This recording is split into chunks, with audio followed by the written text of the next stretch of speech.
Es una alegría para mí compartir nuevamente con ustedes la palabra del Señor en este programa, en el tiempo de Dios que se transmite por televisión en República Dominicana.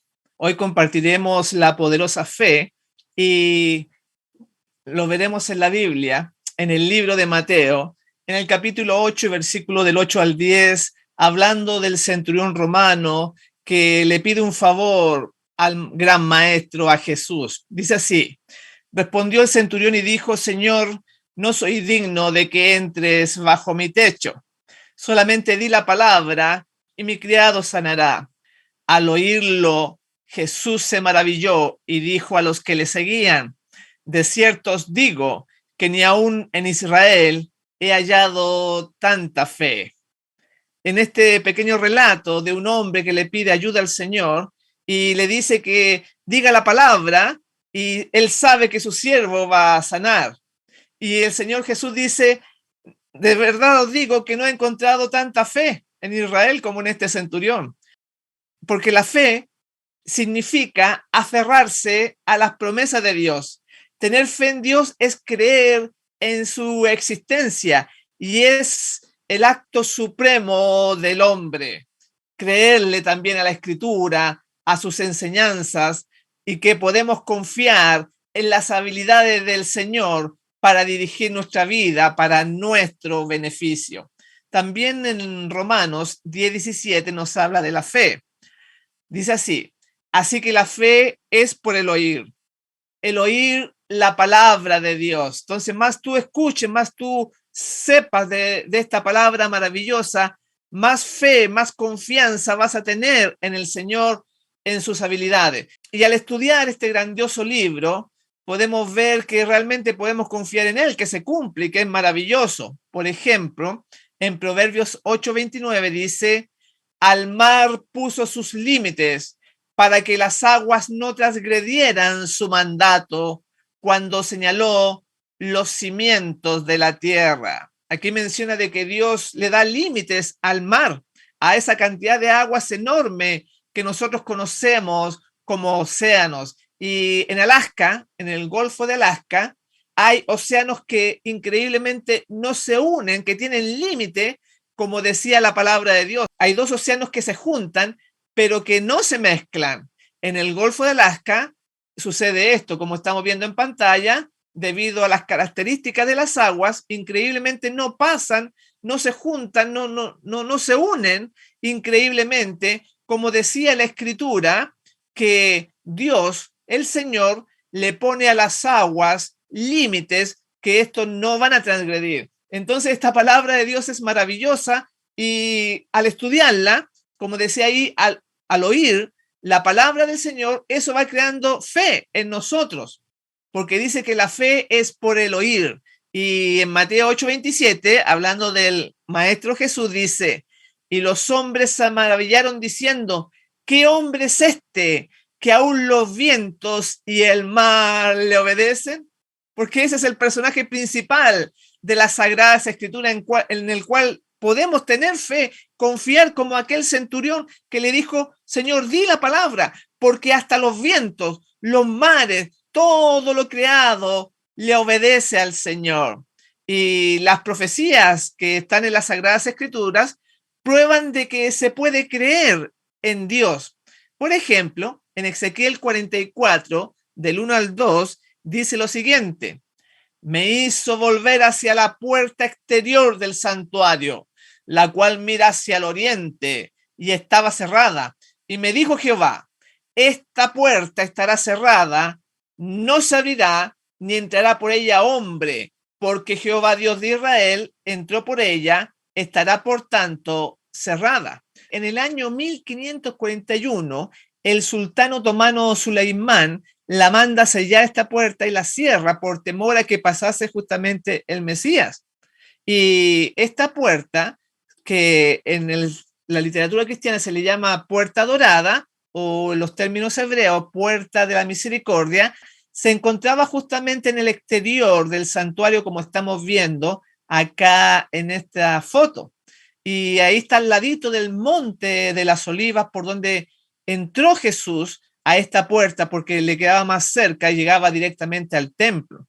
Y ahí vemos que además este sultán Suleimán puso un cementerio para que el Mesías, si alguna vez llegase a gobernar, tendría que entrar por ahí, y entonces al poner el cementerio no podía pasar porque se tenía que mantener puro, no debería tocar cosa inmunda, dice la Biblia. Pero nosotros sabemos que el Mesías ya había pasado muchos siglos antes de que este sultán Suleimán tratara de impedir esto de la profecía. Y al contrario, la cumplió, porque no hay nada más poderoso que el momento en que el tiempo de la profecía se cumple. Y así en nosotros va naciendo la confianza en Dios. También podemos ver a Daniel, otro profeta que pronostica con increíble exactitud la primera venida de Jesús, pronostica su bautismo hasta el año y el día de su muerte. Inclusive en la Sagrada Escritura encontramos la hora, las 3 de la tarde. Y hay promesas también maravillosas que tienen que ver con la fe.